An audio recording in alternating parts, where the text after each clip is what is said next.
네, 다스와 국정원 특활비 등 이명박 전 대통령을 향하는 검찰의 수사가 점점 속도를 내고 있습니다.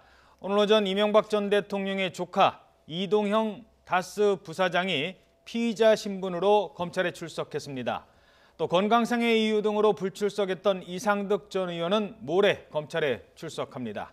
추은호 해설위원, 손정혜 변호사와 함께 관련 소식 짚어보겠습니다. 안녕하십니까? 안녕하세요. 예. 자, 일단 본격적인 질문 전에 오늘 오전에 있었던 이동형 다스 부사장의 검찰 출석 장면 잠시 보시겠습니다. 다스는 과연 누구 거라고 생각하십니까? 그건 당연히 저희 아버님이 지분이 있으니까 저는 그렇게 생각하고 있고요. 일단 들어가서 성실히 임하겠습니다. 네, 이동형 다스 부사장은 다스의 협력업체 IM의 또 상당한 그 최대 주주로 알려지고 있는데 오늘 어떤 혐의로 조사를 받게 되는 거죠? 일단은 박범계 의원이 제출한 녹취록이 있습니다. 다스에서 이상은 회장의 역할을 추론해 볼 수 있는 녹취록이 공개가 됐는데요.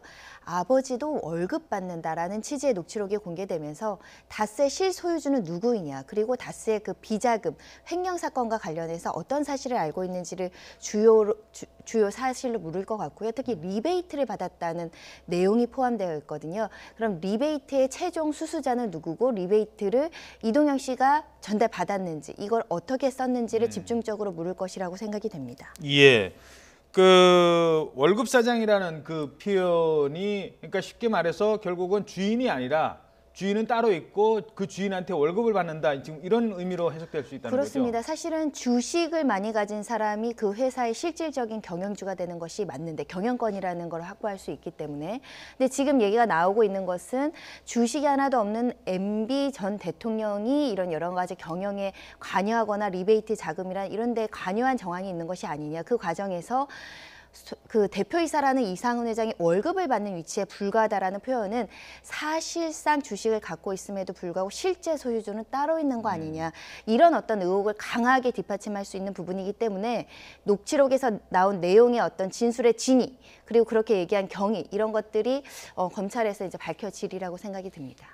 또 하나 그 주목할 부분이 용역업체로부터 리베이트를 받았다는 부분이거든요. 그러니까 리베이트는 아무한테나 주는 게 아니거든요. 진짜 주인한테 주는 거잖아요. 실질적 영향력을 가진 사람한테 주는 것이 통상적인 모습이라고 한다면 이 녹취록에 어떤 내용이 있냐면, 그 직원들 통근버스 협력업체입니다. 용역업체인데요. 거기서 3년 동안 7,200만 원을 받았다. 그리고 그것을 MB나 이상득 전 의원한테 전달했다. 그 이야기뿐만 아니라 고철업체한테 6억 3천만 원의 리베이트를 받았는데 이것을 준 사람이 돌려달라고 합니다. 그러니까 이동형 씨가 뭐라고 얘기하냐면, 이 돈은 이상득 전 의원과 MB한테 전달됐기 때문에 돌려줄 수 없다. 이런 취지의 녹음 내용이 있거든요. 예. 실제로 리베이트가 갔는지는 모르겠지만 그렇게 얘기한 경위, 그리고 실제로 리베이트를 받았는지, 그럼 리베이트가 누구한테 갔는지, 이것들을 밝혀내야 될 것으로 보입니다. 예. 자, 그래서 다스의 실소유주에 대한 그 조사가 이루어지고 있습니다. 그런가 하면 조카뿐만 아니라 원래 형도 이상득 의원도 오늘 조사받을 예정이었는데 오늘 여러 가지 이유로 불출석 사유서를 냈죠? 그렇습니다. 이상득 전 의원이죠. 어제 갑자기 이제 출두 요청을 받았습니다만은 건강상의 이유, 그리고 아직 준비가 부족하다, 그런 이유로 해서 불출석 사유서를 냈고 내일 모레 다시 이렇게 출석해달라고 요청한 상태입니다. 그래서 모레 나올 가능성이 상당히 높은데, 이상득 전 의원 경우에는 지금 나온 것은 국정원 특활비 1억 원을 받았다라는 그런 내용이 지금 그 검찰의 수사 대상입니다. 예. 그 1억 원은 원세훈 당시 국정원장이 기조실장인 목용만 기조실장을 통해서 전달했다는 건데, 예. 그 시점이 2011년입니다. 그 2011년이 왜 의미가 있냐면은 그 당시 2011년에 인도네시아 대통령이 우리나라를 방문해서 특사단이 인도네시아 대통령도 왔습니다. 그래서 이명박 대통령과 회담을 하는데, 그 회담이 진행되는 사이에 국정원 직원들이 그 수행원이죠, 특사단의 그 방에 호텔에 침입을 합니다. 그래서 노트북을 일단 복사를 하는 그런 하다가 이제 그 특사단한테 발각되는 일이 발견됐는데, 그 당시에 인도네시아하고 우리나라하고 무슨 일들이 있었냐면은 고등훈련기 T-50 그 수출 문제라든가 이런 방산 협력 문제가 논의가 되고 있었거든요. 거기서 인도네시아가 어떤 가격이나 협상 전략을 뭘 갖고 있느냐라는 것을 그걸 한번 보기 위해서 노트북을 이제 복사를 하는 그런 과정을 거칩니다. 예. 그것이 이제 발각되니까 언론에도 보도되고 해서 인도네시아도 껄끄럽게 대하고 하니까 당연히 이제 원세훈 원장 물러나라 이런 그렇죠. 소리가 있었죠. 원세훈 원장에 대한 책임론이 당연히 제기되고 있을 때니까 그 당시에 이상득 의원 하면은 뭐 만사형통으로 뭐 모든 것이 다 이상득 의원 통하면 된다는 그런 분위기였지 않습니까? 그래서 이상득 의원을 통해서 원세훈 당시 국정원장이 자신의 책임을 좀 무마해달라 뭐 그런 취지가 아니었겠느냐라고 검찰은 파악하고 있는 것 같습니다. 예. 자, 그런데 원래 이상득 전 의원의 뭐 성북동 집 그리고 뭐 여의도 사무실 압수수색하고 바로 이렇게 또 소환을 통보했다는 거는 검찰이 그만큼 자신 있다라는 거겠죠? 여러 가지 증인과 관련 자료를 확보했다라고 이제 자신감을 보이는 부분들도 있고요. 예. 특히 국정원 특활비 문제는 조속하게 수사를 하려는 의지가 반영되어 있다라고 생각이 되는데 이상득 전 의원은 사실은 검찰 수사가 처음이 아닙니다. 세 예. 번째죠. 아. 일단 솔로몬 저축은행 사건 때 불법 정치 자금을 7억 5천 받아서 실제로 징역 1년 2월의 실형을 선고받고 복역을 한 전례가 있고요. 2015년도에도 일감 몰아주기 포스캄 그 재판 중이잖아요. 예. 일감 몰아주기로 사실은 징역형이 선고가 됐습니다. 다만 법정 구속은 되지 않고 이제 대법원 판결 최종 선고를 기다리고 있는데 예. 대법원에서 무죄가 나오거나 결론이 바뀌지 않는다고 하면 또 구속될 가능성이 굉장히 높은 상황이라고 보이고요. 이런 상황에서 세 번째 검찰 조사 특활비 수사를 받으려고 하니 굉장한 심리적인 압박이 있었을 것이라고 생각하고 실제 그 건강상의 이유라는 게 두 눈이 실명되어 있는 여러 가지 이제 건강상으로 안 좋은 상황이거든요. 그러다 보니까 이제 변호인의 조력도 받아야 되고 여러 가지 상황을 고려해서 한 이틀 정도만 수사를 좀 늦춰달라 이런 상황입니다. 예. 자, 이렇게 이제 국정원 특수활동비가 수사에 속도를 내는 거는 그동안에 그 전달했던 사람들 또는 뭐 받아서 잠시 보관했는지 자기가 썼는지 여러 가지 의혹을 받고 있는 사람들이 있지 않습니까? 근데 그 사람들이 대부분 다 그거 내가 받은 게 아니라 내 개인적 이익을 위해서 받은 게 아니라 다 전달했을 뿐이다. 지금 이런 얘기를 하고 있지 않습니까? 그렇습니다. 결국 그 사람들이 만약에 자기 사적으로 편취했다라면은 나중에 그 추징을 당하게 되는 그런 문제들이 있습니다. 그래서 그 당시에 그 이명박 전 대통령에게 이렇게 충성을 다했던 예를 들어서 인사들 김희중 전 부속실장이라든가 아니면 지금 보니까 김백준 전 총무기획관조차도 검찰에서 이렇게 우호적으로 진술하는 것으로 태도가 바뀐 그런 상황으로 바뀌었기 때문에 결국 이들이 이제 이명박 대통령을 겨냥한 진술들을 많이 하고 있는 그런 것으로 알려지고 있습니다. 그래서 검찰이 이명박 전 대통령에 대한 관련된 이런 정황 증거들을 상당히 축적해둔 상태이기 때문에 이명박 전 대통령에 대한 그 검찰 수사가 이제 시기만 남지 않았느냐 그런 생각이 듭니다. 특히 김백준 전 비서관의 증언이 진술이 있기 때문에 수사는 불가피하다고 보이는데 지금 나오는 얘기가 국정원 특활비를 받았는데 4억 원을 수수한 사실을 인정을 하고 있고 예. 현재 구속 수사를 받고 있는 상황이지 않습니까? 예. 근데 그에 나아가서 그 국정원 자금을 받은 것은 MB의 지시였다까지 이제 진술이 나오니까 그러다 보면 사실은 이 국정원 특활비 받았다는 구체적인 혐의가 지금 드러난 상황으로밖에 볼 수 없고 수사가 불가피하다라고 지금 보고 있는데 MB 측에서는 해명할 게 없습니다. 첫 번째는 그 김백준 비서관이 독자적으로 받고 배달 사고가 났고 나는 받지 않았다. 난 그런 지시를 한 사실이 없는데 책임을 회피하기 위해서 나한테 돌린다. 이렇게 반응하기에도 굉장히 어려운 것이 그렇다고 했을 때 측근들이 가지고 있는 그렇죠. 여러 가지 비밀이 폭로될 수도 있고 지금 등을 돌렸다고 하는데 그 이외의 범죄 사실도 추가적으로 혹시라도 나올 수 있다라고 생각하는 염려 때문에 그럼 이것을 그 진술하고 있는 측근들에 대해서 공격 행위도 못하고 그러니까 유일하게 할 수 있는 것은 지금 이 어떤 수사 자체가 불공정하다.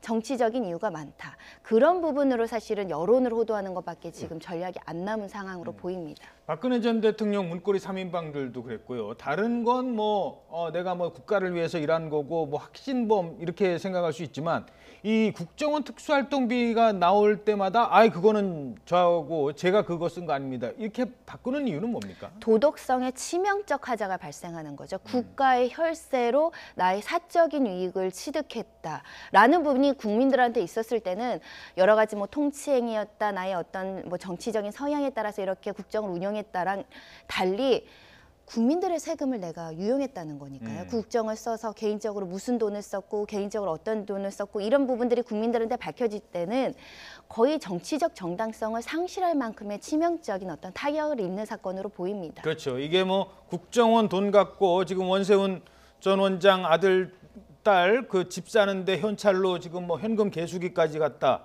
그러니까 국정원 돈으로 강남 아파트 사고 국정원 돈으로 그 김인홍 여사 사치품 이런 거 가방 사는 데 썼다 이런 지금 얘기가 나오니까 명품 구입하는 데 썼다 이런 얘기가 나오니까 더 국민들이 여기에 공분할 수밖에 없는 거죠. 자, 하나만 더 질문드리죠. 조금 전에 화면에 나왔습니다만 서재에서 또 이명박 전 대통령이 또 기자회견 열 가능성이 있을까요? 이제는 또 뭐라고 얘기할까요? 어제 그래서 그 이명박 전 대통령하고 측근들이 또 6시간 정도 대책회의를 했다 그럽니다. 예. 그렇지만은 그 결과 그쪽에서 공식적인 어떤 입장은 나오지는 않은 상황이고요. 그냥 상황 분석하고 이렇게 전망하는 그런 차원이 아니었나 생각이 되는데 이명박 전 대통령 입장에서는 참 곤란할 겁니다. 지난번에 이렇게 입장 발표했을 때 바로 그 다음 날 청와대에서 강력하게 반발을 하지 않았습니까? 청와대의 그런 강한 반발뿐만 아니라 이명박 전 대통령이 밝혔던 주장했던 정치 보복이라는 프레임 이것이 그다지 국민들에 대한 공감대, 신뢰대를 얻지 못하고 있다는 거죠. 그리고 보수 계멸을 위한 정치 공작이라는 주장조차도 홍준표 자유한국당 대표조차도 이렇게 크게 지지하는 상황이 아니지 않습니까? 예. 탈당한 사람이다라는 식으로 거리를 두는 상황이기 때문에 이명박 전 대통령으로서는 어떻게 보면은 점차 사면 초과에 몰리는 상황이다. 그래서 자신을 정치적인 희생양으로 이렇게 포장하려고 하는 것은 한계가 있다라는 거죠. 이것은 어찌 보면은 정치 보복 차원이 아니라 비리의 문제이기 때문에 그런 문제들에 대해서 이명박 전 대통령이 이렇게 새로운 폭로도 하기도 어렵고 그리고 더 이상 새로운 논리로 자신을 이렇게 또 보호하기도 어려운 상황이 아닌가라는 생각이 됩니다. 그렇죠. 국가를 위해서 일하다 된 게 아니지 않습니까? 국정원 그렇습니다. 특수활동비로 가방 산 게. 네, 다음 주제 살펴보도록 하죠. 어제 조윤선 전 문화체육관광부 장관 그리고 김기춘 전 비서실장에 대한 항소심이 열렸습니다.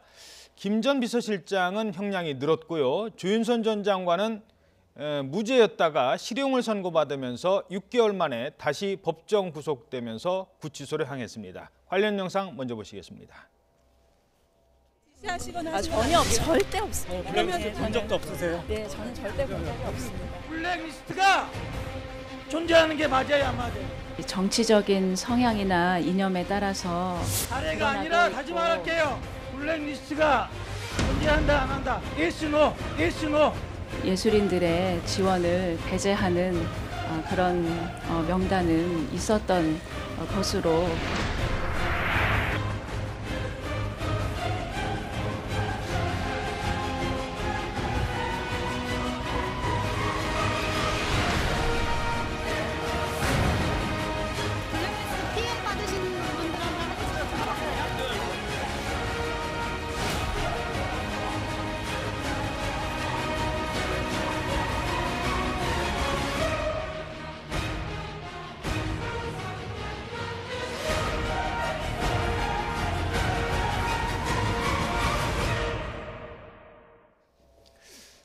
네, 1심에서는 이 위증은 유죄지만 블랙리스트 관련 혐의는 무죄가 나왔었거든요. 그때 좀 사람들이 의아했었는데 1심에서 무죄가 2심에서 유죄로 바뀌게 된 이유는 어떤 겁니까? 일단 위증 부분도 일부 무죄가 나온 부분이 이번에 유죄로 전부 인정이 됐는데요. 결정적으로는 제가 볼 땐 청와대 캐비넷 문건이 결정타였다. 어허. 거기에 더불어서 박준우 전 정무수석이 1심과 다른 2심에서의 증언을 하면서 유죄의 증거로서의 그 하나의 증거가 명확하게 또 추가됐다. 그런 부분들 때문에 1심에서는 증거가 부족하다. 관여행위나 공모했다라고 볼 증거가 부족했다고 판단한 반면 2심에서는 유죄로 판단이 충분한 증거가 있다라고 판단이 되는데요.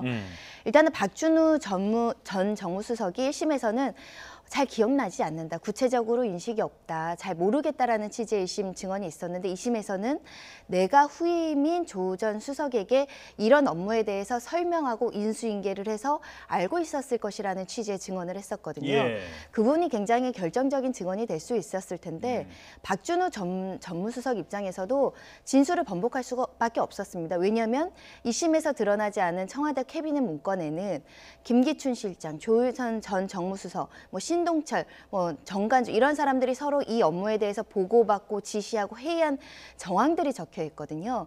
그러면 증언을 번복하지 않는 이상 자신이 위증죄로 처벌을 받을 수 있는 염려가 2심에 있었던 겁니다. 그러다 보니 사실대로 기억나는 대로 내가 인수인계를 했다라고 증언을 했고 그게 유죄의 증거로 쓰인 것 같습니다. 예. 이거 뭐 개인적인 질문일 수도 있습니다만 왜 피고인들이 그 구속 상태에서 재판받을 때와 불구속 상태로 재판받을 때는 일단 준비하는 방식도 다르고 심리적으로 좀 다르지 않습니까? 근데 지금처럼 이렇게 나왔다가 아이고 살았네 했다가 다시 들어가는 경우는 그건 어떤 심리가 될까요? 끔찍하죠. 설마 했을 겁니다. 아예 예상하지 못했다고는 할 수도 없는데도 설마 1심에서 집행유예 나온 걸 2심에서 다시 법정 구속을 하겠느냐.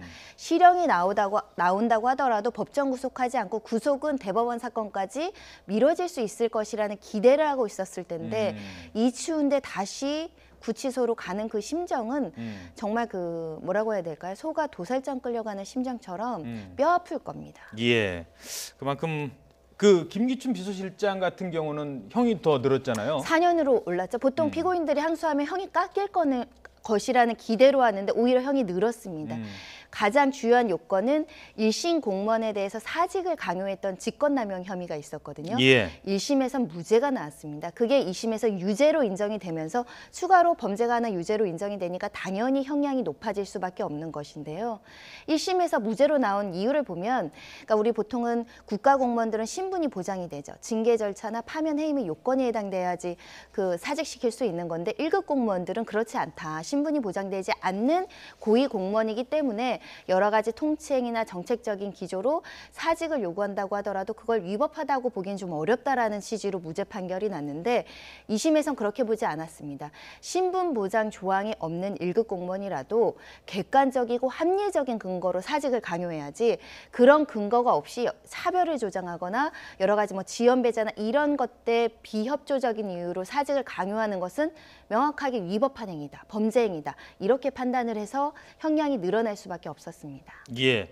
결국 두 사람의 재판 결과가 2심 재판 결과가 박근혜 전 대통령도 공범이라는 걸 인정했기 때문에 이렇게 연결이 되는 거잖아요. 그렇습니다. 블랙리스트 건도 공범으로 인정을 했고요. 그리고 사직 강요했던 부분들도 공범으로 인정이 됐습니다. 특히 블랙리스트 건에 대해서는 그 1심에서는 그 보수 대통령이 좌파 문화예술인들을 배제하는 것은 있을 수 있다. 그 국정기조로 있을 수 있다. 그리고 또 그렇지만 또 박근혜 전 대통령이 그 보고받거나 승인한 적이 없는 것 같다. 증거가 없다. 이렇게 판단을 내렸습니다만은 2심 재판부는 그렇게 보지 않았습니다. 이거는 박근혜 전 대통령이 다 승인을 받았다. 그리고 보고를 받았다. 승인을 했다라고 이렇게 판단을 한 건데 다시 한번 말씀드리지만 우리 헌법에는 헌법 11조에는 모든 사람들은 법 앞에 평등하다고 돼 있습니다. 그리고 여러 종교, 성별 등의 이유로 정치, 문화, 경제적으로 차별을 받지 않는다라는 조항이 있는데 대통령부터 이것을 어겼다라는 것은 법원이 심각하게 볼 수밖에 없는 그런 사항이 아닌가라는 생각이 됩니다. 예. 이렇게 해서 블랙리스트 사건은 이제 대법원의 판단만 남겨두게 됐습니다. 다른 얘기 살펴보죠. 평창 동계올림픽 그 조직위원을 맡고 있습니다. 조직위원을 맡고 있는 나경원 의원을 파면시켜라. 이런 청원이 지금 20만 건이요? 20만 건이 되면 청와대가 답변을 해줘야 되는 상황까지 왔다고요? 그렇습니다. 제가 여기 방송하기 전에 조금 전에 보니까 24만을 벌써 넘어섰습니다. 예. 그 청와대 국민청원은 30일 동안 20만 건을 넘으면은 반드시 답하도록 이렇게 그 자체 규정을 갖고 있는데요. 그래서 과연 청와대가 이 문제에 대해서 답을 내놓을지가 주목이 되는데, 나경원 물론 이제 의원 자격으로 이렇게 그 IOC에 서한을 보낸 것은 아니죠. 예. 그 조직위원 자격으로 이렇게 보낸 상황인데, 이 부분에 대해서 굉장히 국민들이 그 실망하는, 나경원 의원에 대해서 실망하는 그런 목소리가 많은 것 같습니다. 왜냐하면은 그 평화 올림픽으로 치러야 될 올림픽에 이렇게 찬물을 끼얹어도 되느냐라는 그런 시각이 하나 있고요. 우리 국민들이 김정은, 북한의 그런 문화예술 이런 행사를 보고 현혹되고 미혹될 정도로 그렇게 어리석느냐, 국민들을 우습게 본다라는 그런 측면들이 상당히 강한 것 같습니다. 근데 나경원 의원이 그 어떻게 해서 그 조직위원이 된 거죠? 나경원 의원은 이제 개인적으로 좀 딸이 다운증후군 그 지적 장애를 앓고 있는 그런 일들이 있어서 장애인 문제에 대해서 관심이 많지 않습니까? 예. 그래서 5년 전에 평창에서 그 스페셜 올림픽이라 그래서 네. 전 세계 지적 장애인들과 장애인들과 그 정상인들이 같이 함께 참석하는 그런 그 행사를 치른 적이 있습니다. 그런 문제들 때문에 그런 공로를 인정받아서 평창 동계올림픽 그 조직위원으로 이렇게 지금 활동을 하고 있는 상황입니다. 알겠습니다. 지금 여야가 올림픽을 놓고 사실 지금 공방이 치열합니다. 평양올림픽이냐 평화올림픽이냐는 논란이 많은데, 이런 가운데 대통령이 원내대표단을 어제 만나면서 여야 원내대표랑 같이 만나서 이거는 국가적으로 좀 해결해 나가자, 이런 얘기를 했죠. 그렇습니다. 그래서 거기에서 더해서 이제 30일부터 2월 임시국회가 열리는데, 청와대에서 여야 원내대표를 같이 한번 만나자, 뭐 그런 이렇게 제안을 했습니다. 아마 성사될 것으로 보는데, 물론 2월 임시국회에서 처리돼야 될 법도 있지만은 평창 올림픽을 앞두고 정치권이 좀 단합된 모습을 보이자. 그리고 세계인들의 축제인데 여기서 우리가 이렇게 갈라지는 모습을 보이는 것은 바람직하지 않지 않느냐. 그래서 그런 의미에서 여야 원내대표 회담을 뭐 이렇게 청와대 초청을 하려고 하는 것 같습니다. 여기에 반드시 이 모임이 성사돼서 정치권도 좀 단합된 모습을 보였으면 하는 바람입니다. 예, 알겠습니다. 네, 지금까지 추은호 해설위원 그리고 손정혜 변호사였습니다. 두 분 고맙습니다.